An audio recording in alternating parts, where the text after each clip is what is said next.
नमस्कार मित्रों। तो आई हमारी आपकी आज फिर मुलाकात हो गई और मैं सभी वीडियो में जनरली कहता ही हूँ कि जब तक परमात्मा की इच्छा है, मर्जी है, तब तक हमारा आपका संबंध और ये सिलसिला चलता रहेगा।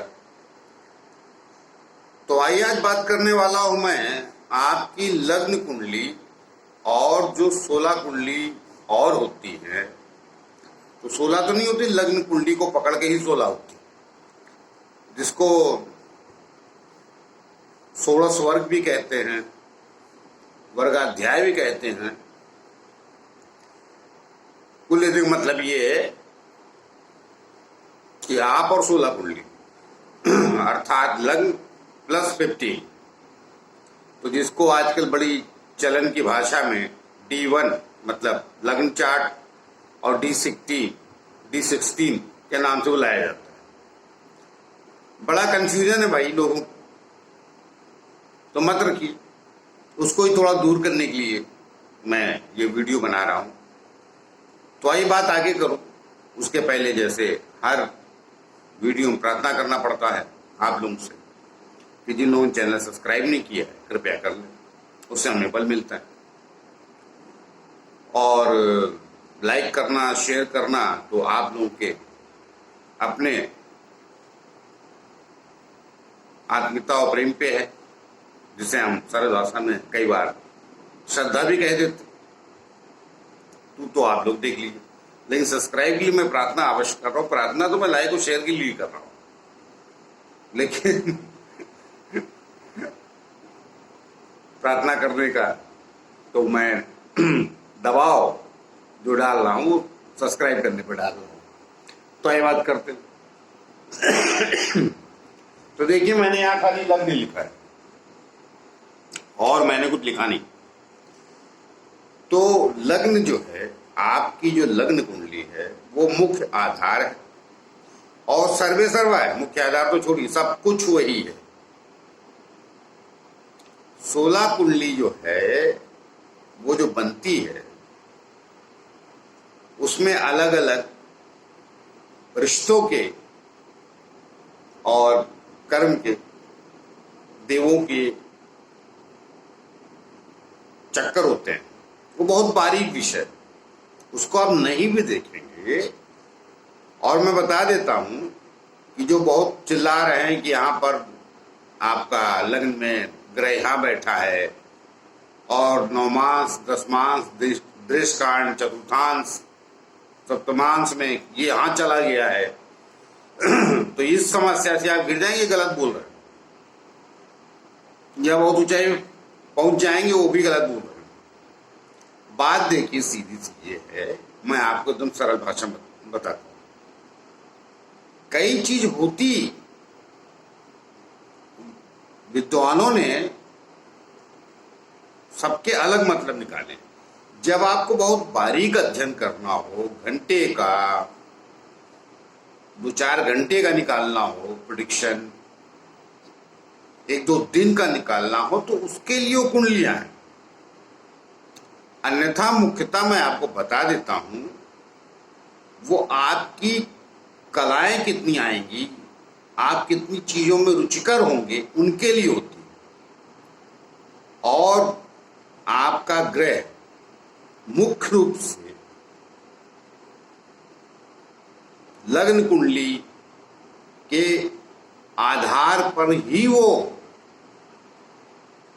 कैलकुलेट भी होता है। जैसे देशकांड का मतलब क्या है?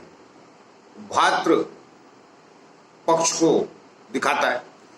तो भाई बहनों को आप लग्न कुंडली से भी देखते हैं। चलिए, आपको थोड़ा और बारीक जानना, बारीक 90% यहाँ, 5% वहां से मिल जाएगा, मान लीजिए ऐसा, बस 95%। 100% इसलिए नहीं बोला, तो वो तो विधाता का। और कई बार 100% भी सही निकल ही जाता है, प्रेडिक्शन सही, अगर एकाग्रता से व्यक्ति लग्न कुंडली अर्थात D1 पे ध्यान लगाए। मैं कई बार वहीं से देख के सब बोल देता हूँ, मैं जाता ही नहीं उधर। क्या काम है? प्लेनेट की पोजीशन यहां देखनी है ना। अब आइए उस विषय पे। तो जैसे देश कांड है, तो देश कांड का मतलब यह है कि आपको भाई बहनों को ज्यादा तलाशना है तो वहां जाइए। लेकिन क्या, कोई भी ग्रह 30 अंश का होता है, तो देश कांड में आप उसको 30 अंश को 3 भागों में बांट दीजिए। तो ये 10-10 अंश आ जाएंगे। चतुर्थांश है, 30 अंश को 4 भागों में बांट दीजिए, वो ग्रह वहां चले जाएंगे। नौमांश है, 9 भागों में बांट दीजिए। सप्तमांश है, 7 भागों में बांटिए। दशमांश है, उसी 30 अंश के ग्रह को 10 भागों में बांटिए। तो उनकी सबकी सारणियां होती हैं। तो जाके अपनी सारणी, वहां सारणी में देखिए कि नौमांश और दशमांश में आपके ग्रह कहां गया है, तो गया लग्न कुंडली से ही है वो, मगर चूंकि वो 9 टुकड़ों में हो गया या 9 भागों में कह दिया, विभक्त हो गया, तो आपको ये तलाश करना पड़ेगा कि आपके लग्न में जो ग्रह बैठा है, मान लीजिए 10 अंश का बैठा है, कोई 11 अंश का बैठा है, कोई 12 अंश का, तो 9 भाग जब बांटेंगे तो आपको उन जगहों पे देखना पड़ेगा कि ये ग्रह हमारा इतने 11 अंश पे है, तो 11 अंश पे जब भाग किया गया तो 11 अंश पे जब मेरा ग्रह आया तो देश काल में कहाँ गया, तो वहां सारणी रहती है। मेष में गया, मिथुन में गया, कुंभ में गया, मीन में गया, वहां लिखा रहता है। उसमें कुछ बहुत विशेष विषय नहीं, कैलकुलेशन का ही विषय है। तो वो गणित आपको आजकल सॉफ्टवेयर आता है, उसमें सब सारणी रहती है, और जो पहले जो ज्योतिषाचार्य बनाते तो उसमें भी रहती थी।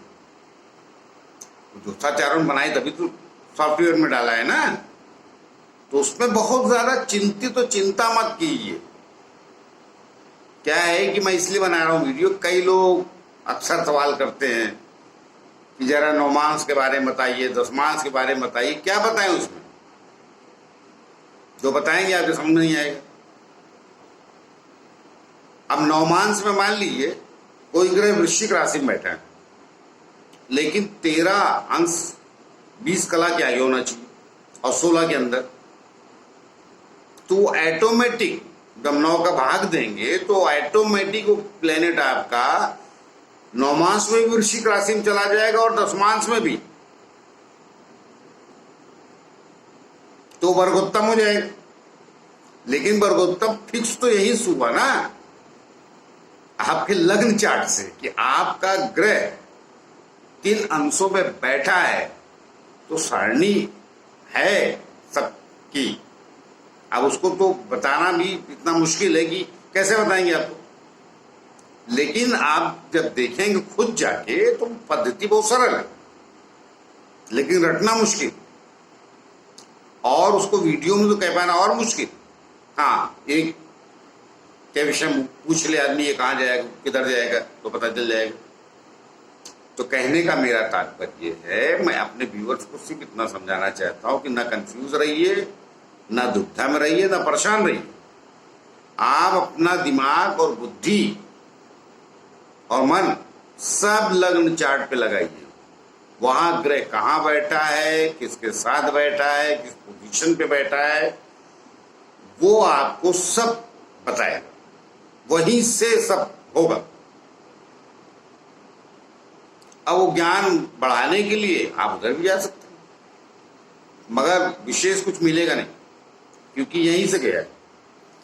अब चलिए एक सरल भाषा में उदाहरण देके बात को आगे बढ़ाते हैं।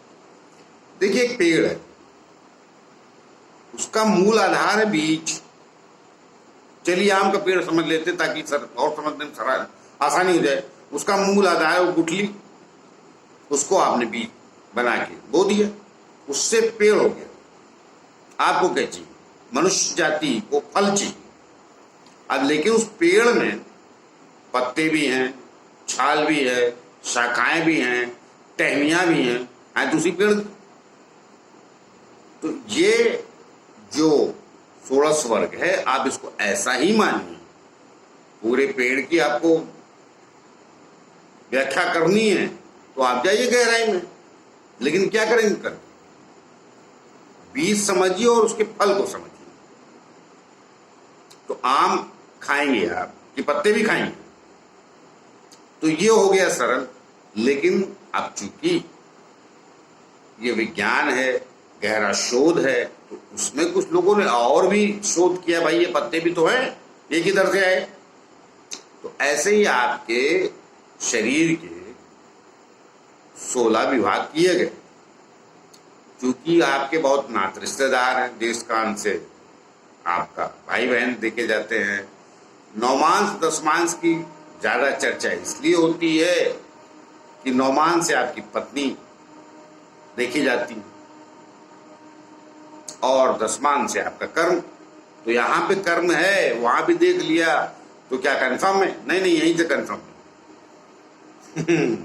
अब उसको ये देखते हैं कि यहाँ पर तो प्लेन मान लीजिए वृषभ राशि में, वहां कहाँ गया है, तो मान लीजिए वहां मकर राशि में चला गया, कुंभ राशि में चला गया, तो गया यही के विभाजन से है।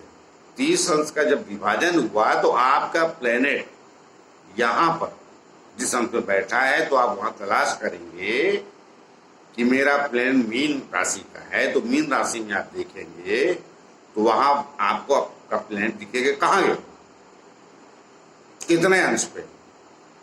तो वहां 17 अंश में मान लीजिए मीन राशि में नहीं गए, या मान लिया आपका 17 अंश पे प्लेनेट है, तो वहां देखेंगे उस श्रेणी में, नौमांश में या दसमांश में, तो पता चला मीन राशि में नहीं गया, मकर में चला गया, कुंभ में चला गया।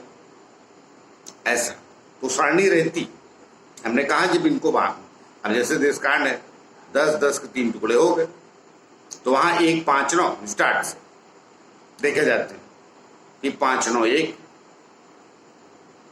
तो ऐसे ही अपने यही समझाया मैंने, आपको समझ नहीं आया होगा मैंने क्या कहा, मैं बात बताऊं साहब। लेकिन जब आप उसको किताब खोलेंगे तो जब उसमें देखेंगे तो इतने बुद्धिमान है, आपको तुरंत समझ में आ जाएगा कि अच्छा मेरा प्लेनेट यहाँ है और नौमांश में यहाँ गया और दसमांश में आ गया, वही जाएगा, फिक्स है। और जिस प्लेनेट को वर्गोत्तम होना है वो भी फिक्स है, मगर वो लग्न चार्ट से और कहीं से नहीं।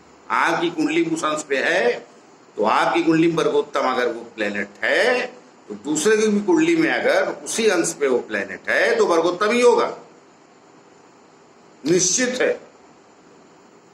क्योंकि ज्योतिष गणित पे आधारित है ना, अंश बांटे गए, 360 का गोला बनाया गया, तो 300 उसमें 12 राशियों में भाग दिया गया, तो एक ग्रह है, एक राशि को 12 30 अंश का पकड़ा गया ना। तो जब ये सूत्र लागू हुआ तो आगे भी, मगर हमारे यहाँ वैदिक पद्धति थी, पुरानी पद्धति, तो हम लोग अड़िया सवा शेर में कैलकुलेशन करते थे। बाद में मीटर आ गया, लीटर आ गया, किलो आ गया, हम लोग तो कोस जानते थे, अभी किलोमीटर से तय होता है। तो वो आपके बस का रोग नहीं, वो जो पुराने लोग हैं वो करते हैं और सॉफ्टवेयर में रहता है। आप कुंडली झांकिए, आपका देखिए प्लेनेट यहाँ से वहां गया है, तो नौमांश में गया, दसमांश में गया, बहुत खुश होने की जरूरत नहीं, जो जहां जा रहा है जाने दी। आप मुख्य आधार जो मैं कह रहा हूं उसको आप पकड़िए, कहा लग्न चार्ट, वही मुख्य। और उसका क्या है, हमारा ज्ञान आध्यात्मिक भी। आज मैं उसमें कलाओं की बात करूं तो वीडियो बहुत लंबा हो जाएगा, इसका मैं एक वीडियो और बना दूंगा कि वो कलाएं भी बताता है। तो परमात्मा हुए, भगवान कृष्ण है, राम है, सबकी कलाएं थी ना,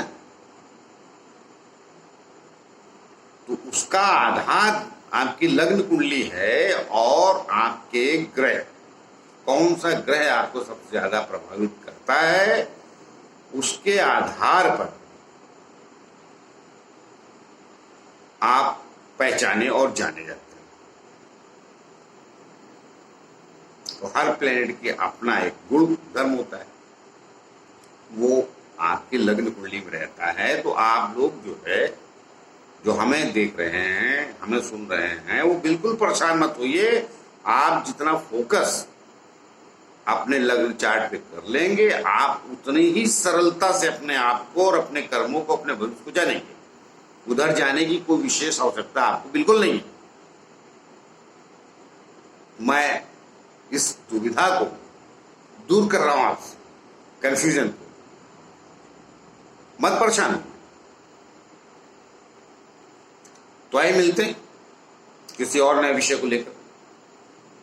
नया विषय क्या है, इसी को आगे बता दूंगा। 16 क्यों है वो, उसको दूसरी सरलता से बताऊंगा। वो तो कारण मैंने बता ही दिया कि सब भाई बहन पकड़े जाते हैं। किसी से भाई बहन, किसी से पत्नी, किसी से कर्म, किसी से आपका पत्नी, और भी है चीजें। तो वो मैं अगले वीडियो में आपको बताता हूं, और वो भी बहुत सरलता से वहां भी बात कह दूंगा, आपको समझ में आ जाएगी। मैं जाते जाते फिर रिक्वेस्ट कर रहा हूं, मत परेशान होइए। आप सिर्फ अपने लग्न चार्ट पे रहिए। वहां जो ग्रह बैठे हैं वही समझिए सब सर्वे सर्वा। बाकी अब मन के टुकड़े तो 1000 है, मन तो एक ही। तो 1000 टुकड़े करके क्या फायदा, एकाग्र कर लिए एक जगह, वहीं से सब पता चल जाए कहाँ कहाँ जाने वाली चीजें हैं ये। तो जो जिनको ईश्वर कृपा से ज्ञान है, वो लग्न चार्ट खोलते ही सब आदमी का स्वभाव, उसका कर्म, उसकी मंजिल, कितनी ऊंचाई जाएगा, कब गलत हो जाएगा, कब सही हो जाएगा, वो सब वहीं से पता चल जाता है। अब लेकिन ये प्रैक्टिस का विषय है, वो करते करते आता है। तो आइए मिलते किसी और विषय को लेकर। तब तक के लिए आज्ञा दीजिए, और जाते जाते फिर प्रार्थना, जिन लोगों ने हमारे चैनल सब्सक्राइब नहीं किया कृपया कर लीजिए। तो आइए मिलते अगले विषय को लेकर। तब तक के लिए नमस्कार।